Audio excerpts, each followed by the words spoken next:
For everyone practicing evil hates the light, and does not come to the light, lest his deeds should be exposed. John 3:20. Since some Muslims try really hard to get videos removed with their flagging campaigns, I want to address those Muslims specifically. What are you afraid of? What does that say about your religion, that you have to connive and scheme to keep people from knowing the truth? Again, what are you afraid of? It seems that you're actually afraid for people to know what the Islamic scriptures say, which this audience will begin to find out why as this video continues. But in your defense, Allah was afraid for people to know the truth too, as we find in Qur'an Surah 5:101 through 102. O you who believe, ask not about things which if made plain to you may cause you trouble. But if you ask about them while the Qur'an is being revealed, they will be made plain to you. Now let's stop right here. Allah just said for Muslims not to ask questions, but they can ask questions, and I quote, while the Qur'an is being revealed. The Qur'an was revealed 1400 years ago. So if Muslims today have a question, sorry, you're out of luck. Because as the Qur'an says, and I quote again, but if you ask about them while the Qur'an is being revealed, they will be made plain to you. Anyway, moving on with Qur'an Surah 5:101 through 102. Before you, a community asked us questions, and then on that account, they became disbelievers. So I can see why you don't want people to know the truth. Because as Allah himself said, ask questions about Islam, and you'll stop believing in it. I guess that's why Allah said in Qur'an Surah 489, they but wish that you should reject faith as they do, and thus be on the same footing as they. But take not friends from their ranks until they flee in the way of Allah. But if they turn renegades, seize them and kill them wherever you find them. And in any case, take no friends or helpers from their ranks. Seize and kill those who turn renegades.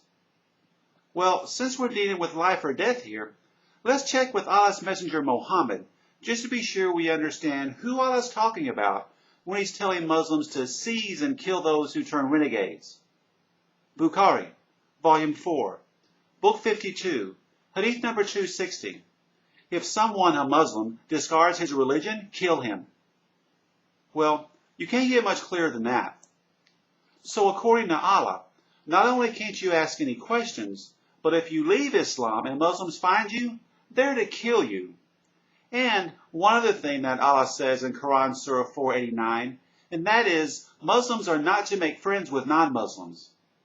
This not making friends with the infidels seems to be very important, because Allah said the same thing too in Qur'an Surah 551. O you who believe, take not Jews or Christians as friends. They are but friends to each other.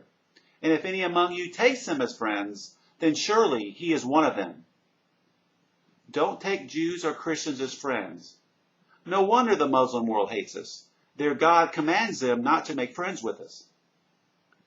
For those of you hoping for an Islamic Reformation, if you check your history, the Protestant Reformation started after the printing press was invented, and people began to read the Bible for themselves. So why is it that the more a Muslim reads the Quran, the more violent it is they become? On this subject of Islamic Reformation, let's hear what Muhammad had to say about such things. Speaking as if he was in Allah's paradise, Muhammad said in Bukhari, Volume 9, Book 88, Hadith number 174, far removed from mercy, those who change the religion after me. Anyway, if the threat of death and torment isn't enough to keep Muslims in line, Allah went one step further in ensuring his control. And that can be summed up in one word, hijab. That's the name of the covering that Muslim women have to wear when they leave their home or are in the presence of men who are not their family members. Because as you'll learn, and as the people of Europe are beginning to learn, Muslim men cannot be called upon to control themselves. To best explain this, I'll read the history of why Muslim women wear the hijab, and the command from Allah that they wear it, putting it in story form. Then I'll read from the Islamic text the same material. By doing so, I think it will become clear to all non-Muslims as to why Muslims don't want people to know what their scriptures actually say. I mean, after all, look at what great lengths they went to try and silence Salman Rushdie. Anyway, here's Bukhari's Hadith and Quran Surah 33 in story form. Umar, wanting to make sure that women are kept in their place, continually goes to Muhammad and says, "You need to have your wives veiled." Muhammad says, "I don't think that's necessary, Umar," and ignores his pleas. Not giving up on his idea, Umar thinks up a plan and hides out in the area where the women go to use the bathroom at night. Although it was dark, Umar recognizes Muhammad's wife Sada because she was so tall and says to her, "Aha, I can recognize you." Immediately Umar runs to Muhammad and says, "I could recognize your wife Sada when she went out to go to the toilet." Not quite knowing what to say, Muhammad dismisses Umar and retires for the evening.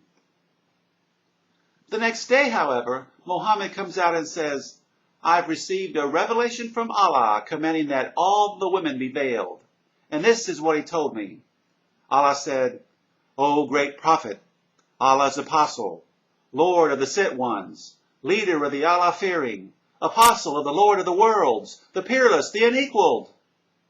Tell your wives, your daughters, and all the Muslim women to cover their entire bodies, leaving only their faces exposed. That is the best way for the men to know the women are Muslims, so they won't bother them. But if you men do bother the women, know that Allah is very merciful and will always forgive you.' Now, if there are any Muslims out there who don't follow this or any of my other decrees, or if they spread false rumors as to why I've handed down this surah, curses! They are sick, twisted fools, and I want you to get rid of them. Seize them wherever they are and kill them. That is the way I've always dealt with people, and that is the way I always will." Unbelievable, you say? Here's the story straight from the Islamic text, beginning with Bukhari, Volume 1, Book 4, Hadith number 148, quote, "The wives of the Prophet used to go to al-Manasi, a vast open place near Bakia at Medina, to answer the call of nature at night. Umar used to say to the Prophet, 'Let your wives be veiled,' but Allah's apostle did not do so. One night, Sada bint Zama, the wife of the Prophet, went out at Isha time, and she was a tall lady. Umar addressed her and said, 'I have recognized you, O Sada.' He said so as he desired eagerly that the verses of al-Hijab, the observing of veils by the Muslim women, may be revealed. So Allah revealed the verses of al-Hijab, a complete body cover excluding the eyes." End quote. Qur'an Surah 33, 59 through 62, quote, "O Prophet, tell your wives, your daughters, and the women of the believers to draw their cloaks over their bodies. That will be better that they should be known as free, respectable women, so as not to be annoyed. And Allah is ever all-forgiving, most merciful. If the hypocrites, and those in whose hearts are a disease, and those who spread false news among the people in Medina do not stop, we shall certainly let you overpower them, and their days in the city as your neighbors will be numbered. Accursed, they shall be seized wherever found and killed with a terrible slaughter. That was the way of Allah in the case of those who passed away of old, and you will not find any change in the way of Allah." End quote.